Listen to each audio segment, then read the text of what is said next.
Class इसी तरह ये टेबल नंबर 7 याद करना है। ये दोनों टर्म्स आपको याद होनी चाहिए कि ये टर्म जो है वो लॉजिकल इक्विवेलेंस इसकी होती है और ये टर्म जो है वो लॉजिकल इक्विवेलेंस इसकी होती है। तो ये टेबल्स आपको याद होने चाहिए, ये दोनों टेबल्स याद होने चाहिए, ठीक है, टेबल नंबर 7 और टेबल नंबर 8।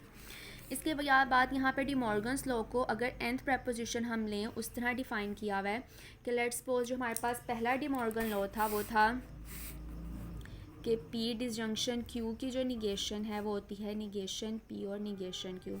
तो यहाँ पे सिर्फ दो प्रपोजिशन थी P और Q, लेकिन अगर हम nth प्रपोजिशंस ले लें, ठीक है, तो उसके लिए डी मॉर्गन लॉ कैसे डिफाइन हुआ है वो यहाँ पे हुआ हुआ है कि आप देखो n प्रपोजिशन है P1 P2 अप टू सॉन Pn, निगेशन लगाया हुआ और सबके दरमियान हमने लगा दिया है कंजक्शन। तो ये लॉजिकल इक्विवेलेंस हो जाएगा not P1 conjunction not P2 conjunction up to सॉन नॉट Pn, ठीक है।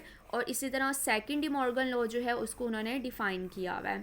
तो अगर मैंने जो है वो मुझे फर्स्ट जो है वो अगर मुझे समेशन की फॉर्म में लिखना पड़े तो मैं लिखूँगी, क्योंकि यहाँ पे कंजक्शन हो रही है, तो फर्स्ट मैं लिखूँगी Vi इज़ इक्वल टू 1 से n तक, ठीक है, Pi that is logical equivalence to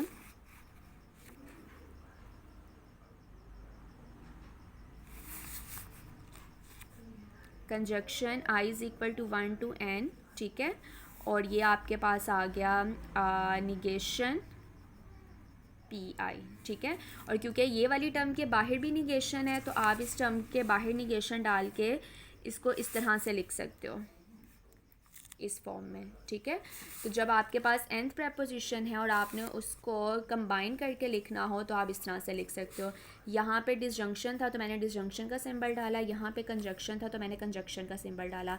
ये डिसजंक्शन के बाहर नॉट था तो मैंने यहाँ बाहर नॉट डाल दिया। ये डिसजंक्शन पहले नॉट आता था फिर कंजक्शन आता था, तो इसलिए पहले मैंने कंजक्शन लेके सारा और बाद में जो है जो जितनी भी स्टेटमेंट्स हैं उनको कंबाइन करके इस फॉर्म में लिख दिया। अब नेक्स्ट हमारे पास एक एग्जांपल है जिसमें डी मॉर्गन्स लॉ यूज़ हुआ है। Use De Morgan's law to express the negations of Michael has a cell phone and he has a laptop computer and either will go to the concert or Steve will go to the concert. सो हमने basically इन statement की negation जो है वो हमने डी Morgan's लॉ से फाइंड करनी है। तो हम लेट कर लेते हैं P बी द जो प्रपोजिशन है वो हमारे पास है Michael has a cell phone, तो हमने ये इसकी प्रपोजिशन लिख दी। And Q be the proposition that he has a laptop computer, he मतलब Michael, so Michael has a laptop computer.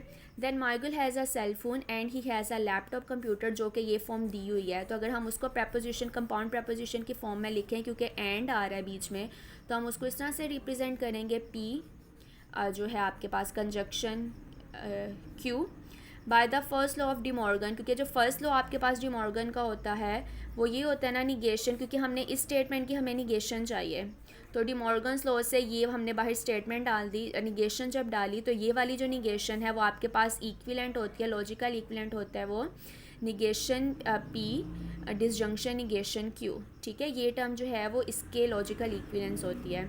Consequently we can represent the negation of over original statement as, तो हम इस statement की जो negation है De Morgan's law के according वो कैसे डिफाइन करेंगे, Michael does not have a cell phone, और मीन्स अगर ये वाली स्टेटमेंट जो है वो इसके लॉजिकल इक्विवेलेंस है तो हमने इसके अकॉर्डिंग जो है वो उसकी निगेशन बनानी है।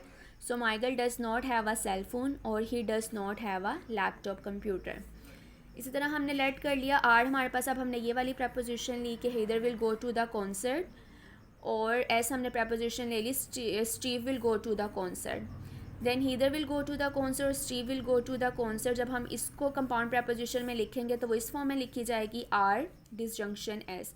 हमने इसकी निगेशन बनानी है तो हमने बाहर निगेशन लगा दिया। डी मॉर्गन्स लॉ के अकॉर्डिंग ये वाली जो टर्म है वो लॉजिकल इक्विवेलेंस होती है इस टर्म के। तो अगर हम लोगों ने ये वाली टर्म हमने ये निगेशन बनानी है तो हमने बेसिकली इस टर्म को रिप्रेजेंट करवाना है, इस टर्म को एक्सप्रेस करना है। तो वो किस तरह से बनेगी, we can express the negation of over original statement as Heather will not go to the concert, क्योंकि अब इसमें कंजक्शन आ गया तो हम साथ उसमें एंड लगा देंगे, and Steve will not go to the concert. So अब आपने एक्सरसाइज के इसके क्वेश्चंस ढूंढने हैं जो आपको लगेंगे कि एग्जांपल्स के अकॉर्डिंग है। जितना हमने पढ़ लिया उतना आप लोगों ने अब इसके एक्सरसाइज में से क्वेश्चंस करने हैं।